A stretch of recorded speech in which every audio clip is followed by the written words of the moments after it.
Bienvenidos y bienvenidas al panel El futuro de la inteligencia artificial, oportunidades y desafíos en el mundo interconectado. Bueno, hoy nos acompaña un grupo increíble de mujeres expertas en inteligencia artificial. Cada una de ellas tiene una trayectoria única que aporta una perspectiva invaluable en esta conversación.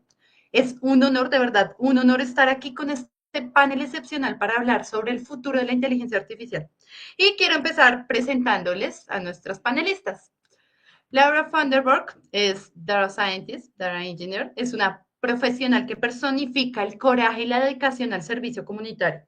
Galardonada con la medalla de oro Terry Fox durante su pregrado, Laura es un ejemplo de cómo superar la adversidad y generar un impacto positivo en las comunidades. Está Marcela Huérfano, ella es científica de datos con una sólida formación en estadística y física. Cuenta con más de 6 años de experiencia liderando proyectos en sectores como banca, seguros, consultoría y ha impulsado el crecimiento empresarial mediante soluciones de análisis y aprendizaje automático. Tania. Tania es un referente en la transformación digital y la inteligencia artificial en Latinoamérica. Es speaker TEDx, es asesora, es fundadora tecnológica clave en empresas tecnológicas como Cachay, Anderny, y es reconocida como una de las 100 mujeres líderes en Chile y mujer líder de las Américas. Tania ha inspirado a miles de personas con su visión y liderazgo en innovación tecnológica. Y Mai Jiménez es investigadora senior en Google DeepMind, especializada en modelos de lenguaje multimodal. Tiene un PhD en comprensión del lenguaje natural y una maestría en diseño e ilustración. Mai trabaja para construir tecnología útil para todos, con un enfoque en los impactos sociotécnicos de los modelos del lenguaje en el mundo real. Bienvenidas y de verdad gracias por compartir este espacio con nosotras. Bueno, para comenzar, quiero hablar de un tema que ilustre el impacto potencial de la inteligencia artificial. Hace poco, en India, una empresa agrícola implementó una herramienta basada en inteligencia artificial para analizar datos meteorológicos y sugerir cultivos resistentes al clima que cambian constantemente. El sistema ayuda a miles de pequeños agricultores a incrementar su producción y minimizar pérdidas. Tania, desde tu experiencia, ¿cuáles son los sectores que aún no han explotado plenamente el potencial de la inteligencia artificial y qué pasos debemos tomar para generar valor tangible en ellos? Muchas gracias por la pregunta. En realidad, si me voy un poco más amplio, son muy pocos los sectores que en realidad están aprovechando el valor que tiene la inteligencia artificial, porque no lo están pensando desde la estrategia. Hay algunos sectores que lo están pensando como desde la herramienta tecnológica. De hecho, el mismo MIT dice que hay un 87% de proyectos de inteligencia artificial que no llegan a producción. ¿Y por qué? Porque no lo ven desde la estrategia, no lo ven desde una mirada como una mirada como de la organización completa. ¿Qué es lo que no están haciendo? Bueno, voy a ahondar un poco después, pero no lo están mirando como desde entender primero cuál es el propósito de implementar inteligencia artificial, en qué en realidad me va a generar valor. Entonces sí, hay algunos sectores que efectivamente están haciendo algunas cosas, pero la mayoría le falta o carece de esta mirada estratégica. Y hay un sector además que no necesita tanto esta mirada estratégica, pero que va a impulsar todos y es el sector educación. El sector educación, estoy hablando de educación de pregrado, o sea, de niños, de menores de 17 años, donde ahí falta mucho y al impulsar el tema desde la educación de menores y de niñas y niños, en realidad después pensando en eso vamos a poder impulsar cualquier industria, porque en el fondo si ya venimos preparados y preparadas desde pequeños con esta mirada desde el valor de la inteligencia artificial, no solo como una tecnología, sino que algo que nos puede apoyar a mejorar las vidas y las empresas, vamos a cambiarlo todo. Entonces, si nos vamos, en general, falta esta mirada estratégica y en lo puntual falta en el sector educación. Claro, Tania, sí, o sea, la educación creo que es lo que tiene el poder de impactar todos esos sectores. Muy, muy buen apunte. Bueno, en un proyecto reciente se utilizó inteligencia artificial para traducir documentos legales a más de 200 idiomas, incluyendo lenguas indígenas. Sin embargo, garantizar la calidad y el respeto cultural en estas traducciones es un desafío muy grande. Mai, ¿qué herramientas o frameworks podrían garantizar que la inteligencia artificial respete la diversidad cultural y lingüística en contextos globales y locales? Muchísimas gracias, Paula, por esta pregunta. Creo que más allá de qué frameworks existen, creo que debemos mirar qué es realmente la inteligencia artificial. Simplemente el término es bastante engañoso porque nos hace pensar que hay inteligencia humana como lo que estamos haciendo ahora mismo. Y lo que estamos, cuando hablamos de inteligencia artificial, hay muchos modelos, pero normalmente en lo que nos hemos asentado es en los modelos de lenguaje y estos modelos son unas máquinas estupendas de predecir la palabra más probable o el token más probable. Esto significa que para lenguas como el inglés o lenguas con muchos recursos, la performance de estos modelos es muy, muy buena y es muy útil.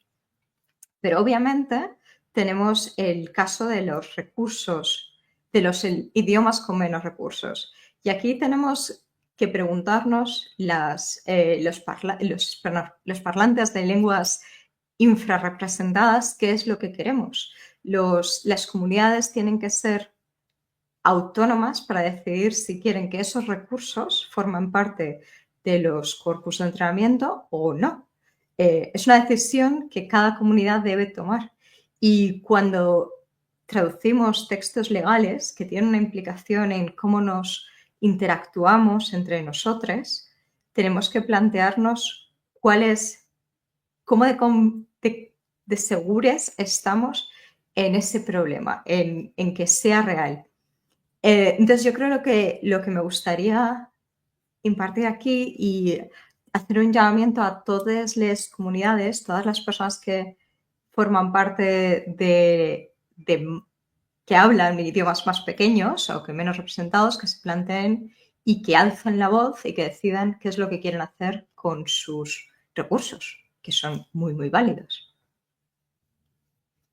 Claro, es un esfuerzo en comunidad. Muy, muy buen punto. Me dejas mucho para pensar. Bueno, ahora, en la Unión Europea hemos visto que ha liderado una regulación en inteligencia artificial basada en niveles de riesgo, estableciendo categorías claras para proteger a los usuarios.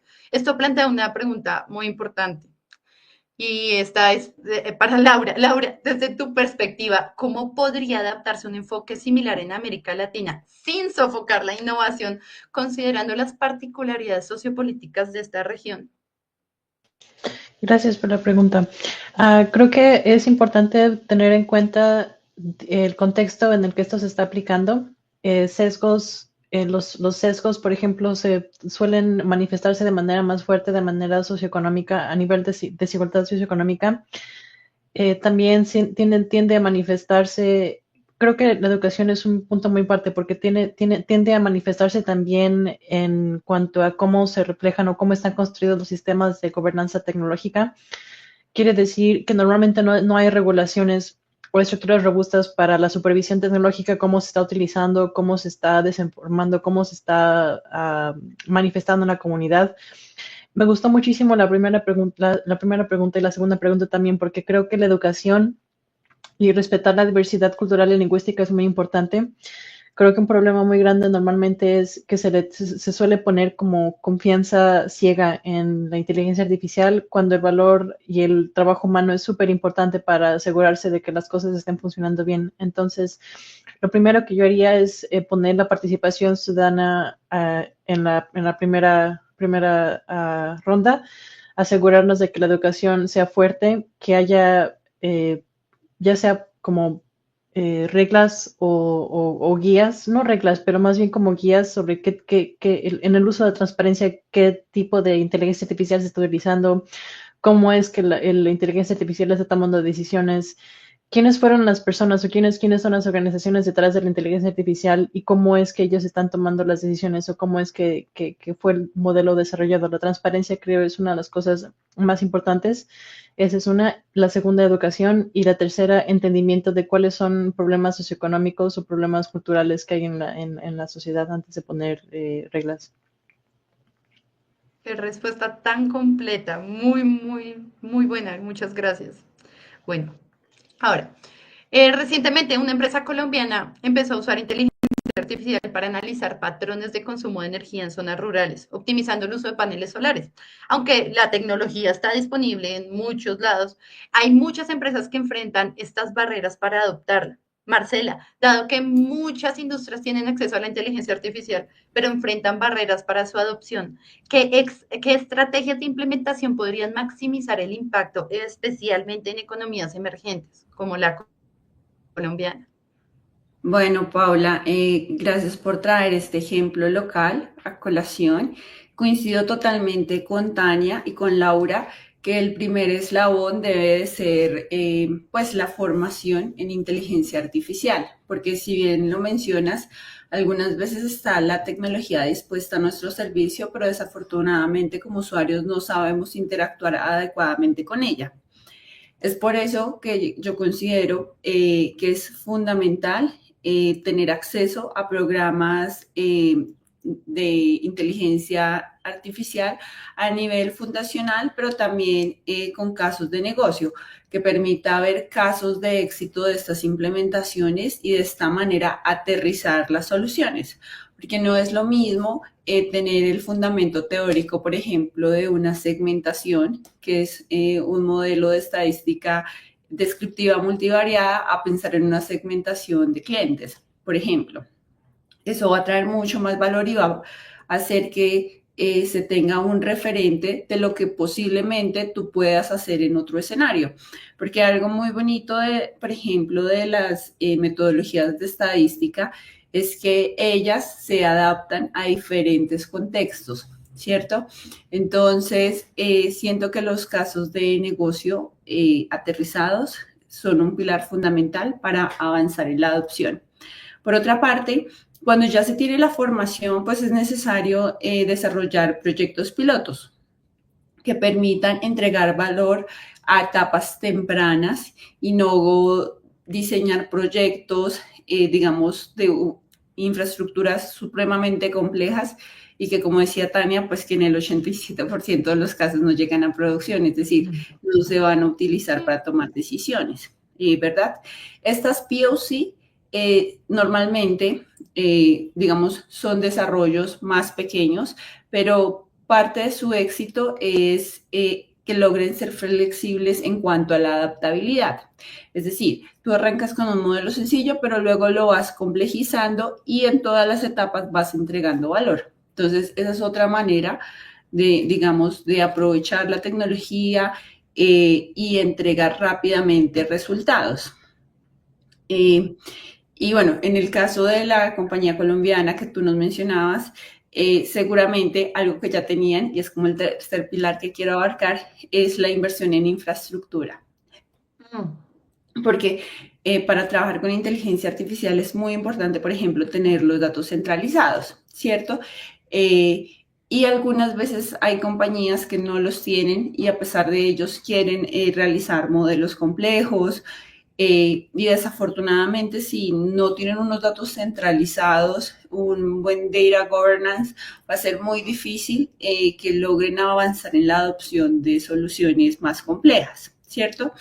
Entonces, es muy importante la centralización de los datos y tener plataformas que permitan consumirlos, entrenar modelos y de esta manera, pues, entregar valor.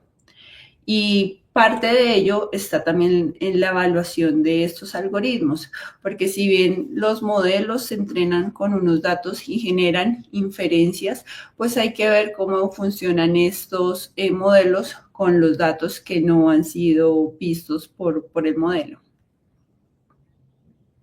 Claro, sí, no, es un tema de ordenar y sobre todo en los contextos locales y en economías como las de nosotros, ordenar los datos Es un gran paso que creo que, pues como ya lo mencionaron las otras panelistas, que se debe manejar por el lado de educación fuertemente. O sea, hay una línea para impactar fuertemente.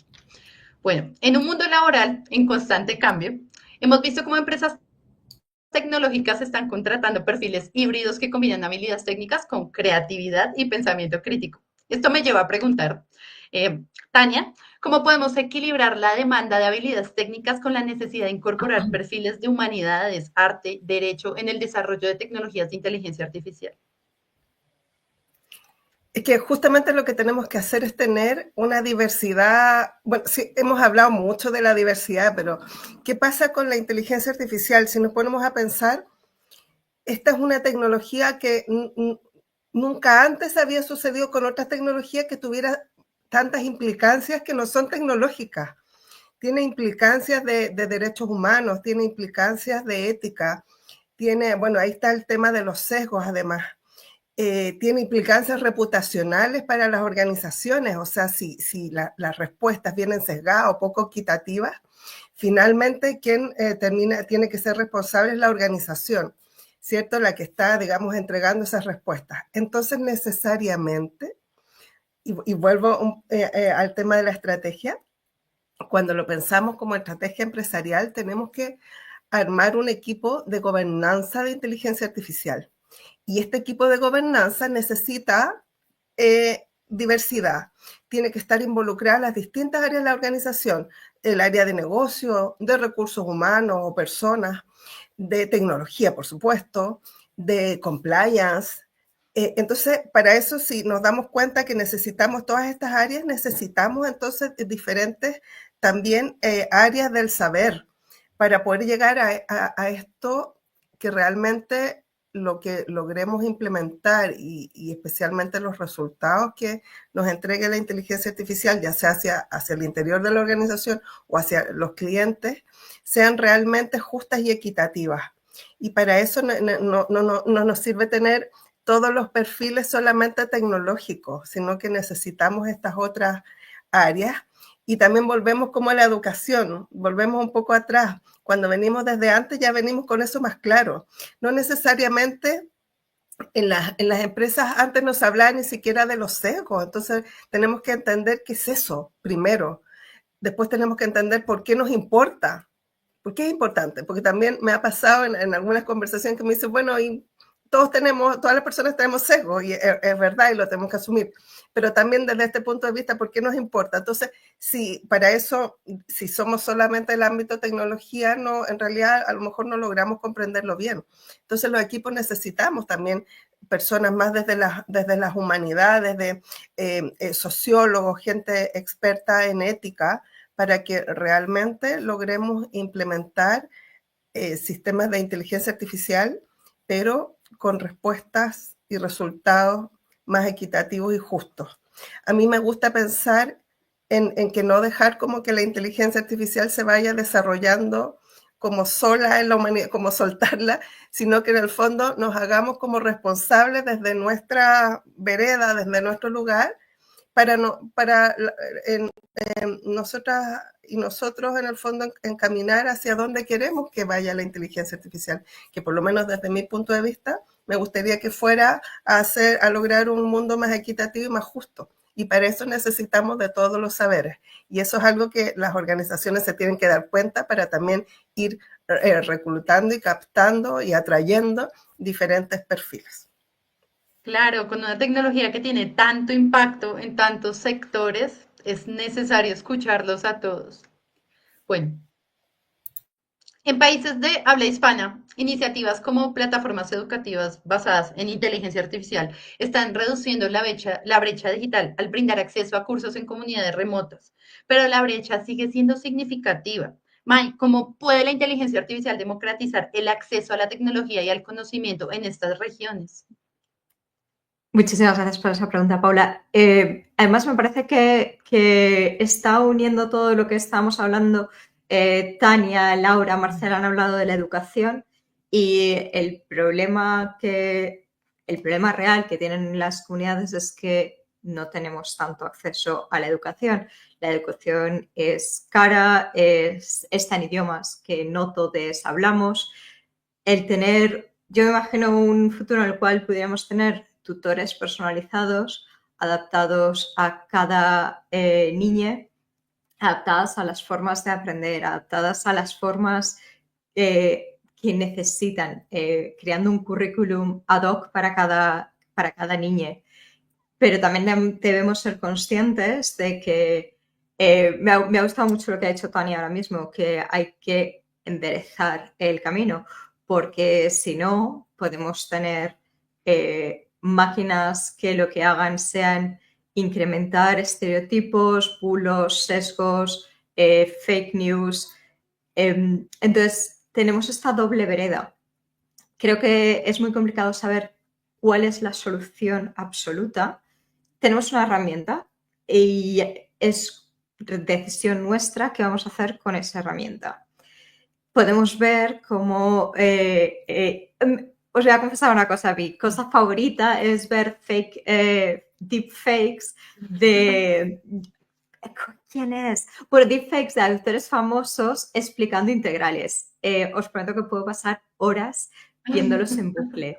Es algo que yo personalmente jamás hubiera pensado que un deepfake de Ryan Reynolds explicando una integral era algo que se podía hacer o que era algo que iba a ser entretenido. Entonces, no sabemos qué es lo que va a ser útil. Lo que sí que debemos ser conscientes de estar con un ojo avizor de cómo de útiles o no son esas herramientas. Ponemos de nuevo, queremos que... Estamos en PyLadies, toda la documentación de casi todas las herramientas son en inglés. Por suerte ahora hay muchísimos esfuerzos de voluntarios traduciendo. Con inteligencia artificial podríamos traducir absolutamente todo. ¿Qué significa para la educación? Porque además también pensamos que todas esas herramientas son las herramientas que hacen la gente cuando entra a la comunidad. Entonces, si todas esas herramientas desaparecen, todos las primeras PRs de solucionar un pool de documentación, un bug sencillo, ¿cómo vamos a enseñar a la gente a hacer cosas? Creo que tengo más dudas que respuestas. Así que no sé si esto ha sido una respuesta de verdad, pero os comparto todas mis dudas. Sí, pero tocaste un tema muy importante, un punto muy importante, que es el trabajo en comunidad. Que yo siempre he creído que la comunidad es realmente la que puede plantear soluciones para su comunidad, porque son los que viven las problemáticas. Y esta tecnología tiene la capacidad de llegar a muchos sectores para que esas personas puedan solucionar los problemas de cada uno de esos sectores. Entonces tocaste un punto muy importante ahí, que es el de comunidad. Y pues aquí estamos para ayudar también.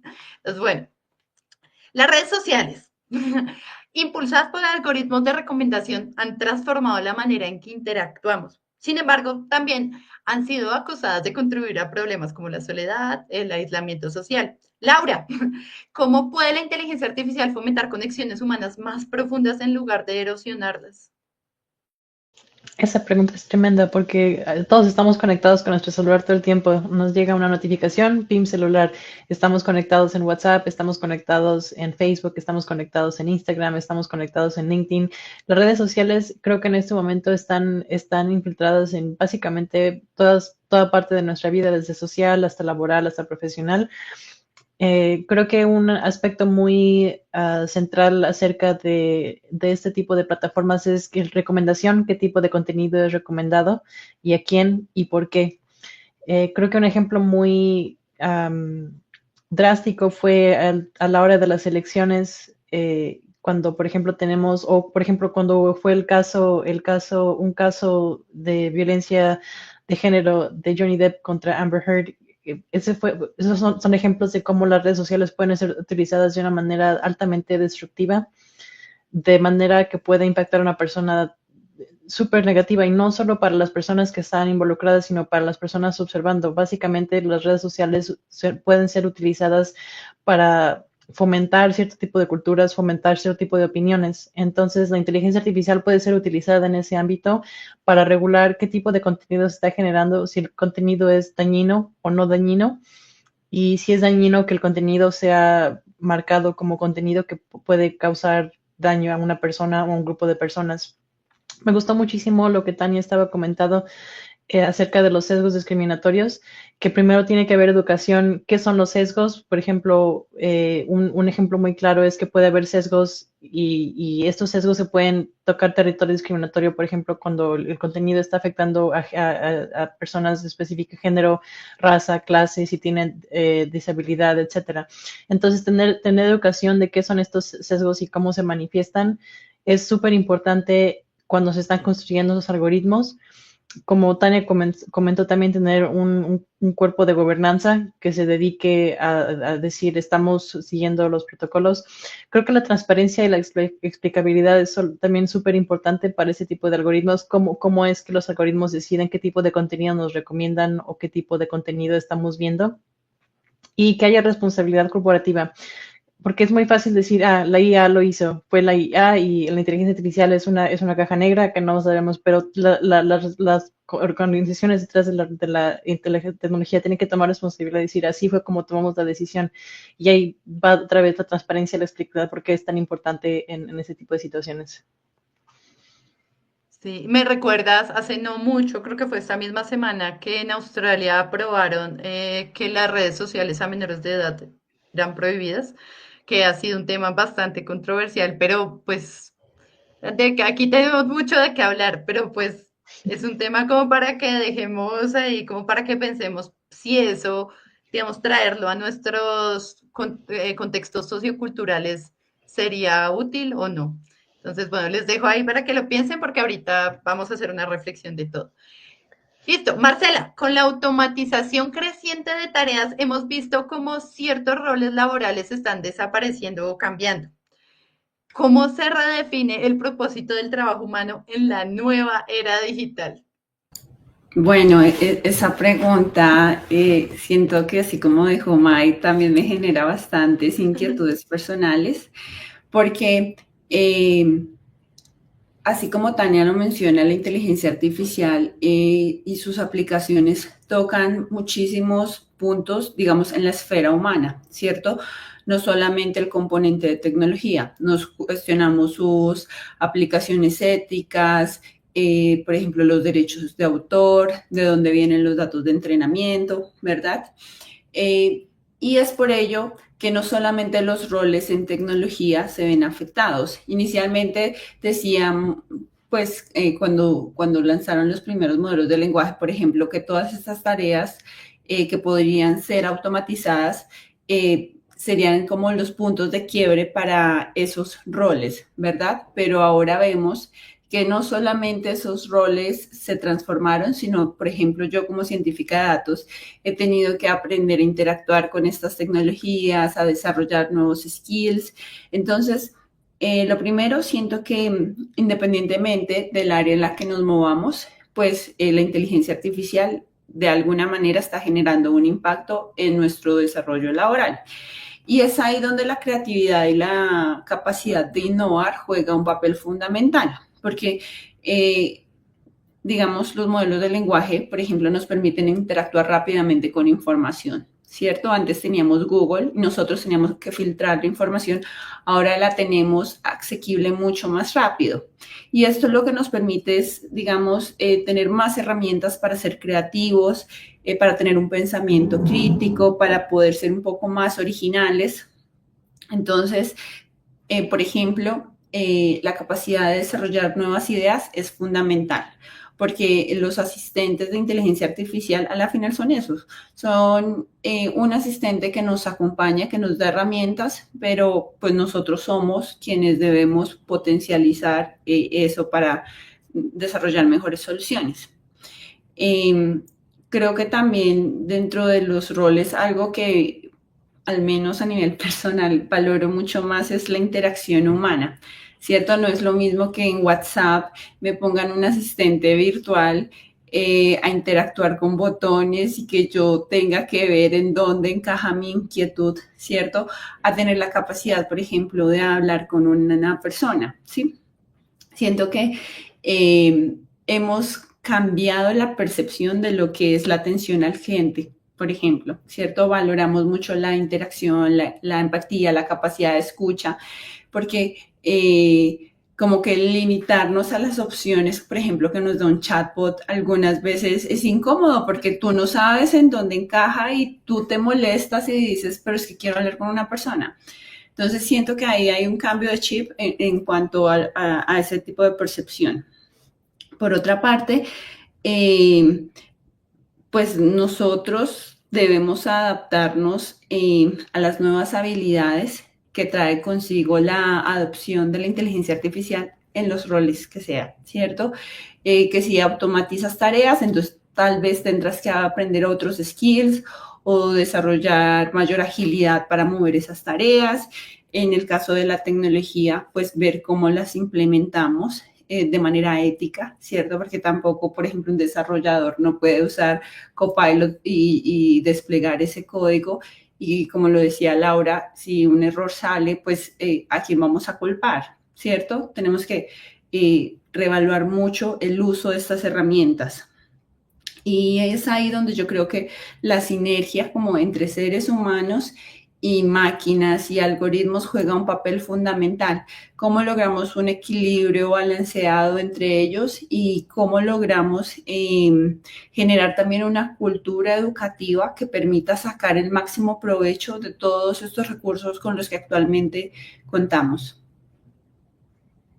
Bien, me gusta mucho, tú utilizaste un término que fue pensamiento crítico, que es lo que tenemos que ahorita empezar, ya que tocamos todo el tema de educación, es lo que ahora se tiene que desarrollar. Es un tema muy difícil. Bueno, aquí ya vamos cerrando, pero antes de cerrar, me gustaría que cada una comparta una reflexión final. Una idea clave que les gustaría que la audiencia recuerde sobre el impacto de la inteligencia artificial en nuestra vida. Piénsenlo bien. Eh, ¿Alguna quiere empezar? Dale, Si entonces, Tania. quieren yo empiezo. Sí, Bueno, dale. mi ámbito como es asesoría organizacional, me voy a ir un poco por ahí, hablé harto de la estrategia. Entonces, como idea final, así bien cortita, cuando queremos pensar, porque muchas empresas les pasa ya que queremos entrar como a este mundo de la inteligencia artificial como comienzo. Primero, propósito. ¿Para qué y por qué voy a implementar inteligencia artificial? ¿Qué me va a solucionar? Segundo, liderazgo. Esto requiere una forma de liderar diferente. Con todo lo que hemos hablado acá, hemos hablado de equidad, hemos hablado de sesgos, hemos hablado de equipos multidisciplinarios. Esto hay que liderarlo de forma diferente. Y este liderazgo, además, tiene que impulsar una cultura de adopción. No, al interior de la organización no saco nada con implementar tecnología de punta si después no va a haber adopción. Eso va a ser pérdida de plata. Entonces tengo que generar una cultura de adopción y finalmente también entender entonces desde ahí qué herramientas realmente me van a apoyar a mi negocio para implementar. Hay distintas herramientas, no todo es inteligencia artificial generativa, hay mucho más que eso. Entonces lo que tenemos que pensar que la inteligencia artificial no solo nos va a ayudar a bajar costos y a acelerar procesos, sino que la idea es que permita como que liberar el potencial creativo y estratégico de los colaboradores, de las personas dentro de nuestra organización. Eso. ¿Qué punto tan importante? Porque mucha de la adopción ha sido como por bajar costos, pero no se está teniendo en cuenta esas personas que están siendo impactadas. Bueno, rápidamente, Marcela, ibas. Bueno, y yo los invito que independientemente de su profesión busquen desarrollar habilidades técnicas digitales, ¿cierto? Bien sea aprender de programación, de análisis de datos o el uso de herramientas de inteligencia artificial, de low code, para que puedan sacar mayor provecho en el día a día en sus trabajos. Muy útil. May. Súper rápido, súper egoísta además. Yo quiero tener un equipo muy diverso de gente creando estas tecnologías, así que no os den miedo las matemáticas los ingenieros somos muy tontos con las matemáticas, la matemática cada vez estamos nosotras es muy fácil, así que aprended, que me gustaría muchísimo tener equipos mucho más diversos de los que tenemos construyendo estos modelos. Gracias, gracias. Las matemáticas en realidad a veces sí es el coco de todos y buen dato que a los ingenieros no les va tan bien. Y Lau, finalmente tu reflexión. Finalmente, yo sigo pensando que la educación y la diversidad, igual, creo que estoy muy de acuerdo que la educación y la universidad son súper importantes para seguir adelante y para poder fomentar una cultura alrededor de la inteligencia artificial que no cause daños. Y creo que eso es todo. No tenemos más tiempo para más. Sí, no, y acá tenemos mucho tema de qué hablar, pero será en una próxima vez. Qué gustazo de verdad estar con ustedes acá hablando de educación, de inteligencia artificial, de tecnología y todo lo que se viene para este nuevo mundo, esta nueva era de la inteligencia artificial. Gracias a todos por escucharnos, por estar aquí y pues nos vemos en una próxima ocasión. Espero que disfruten los otros paneles y los otros eventos de estos 2 días. Chao.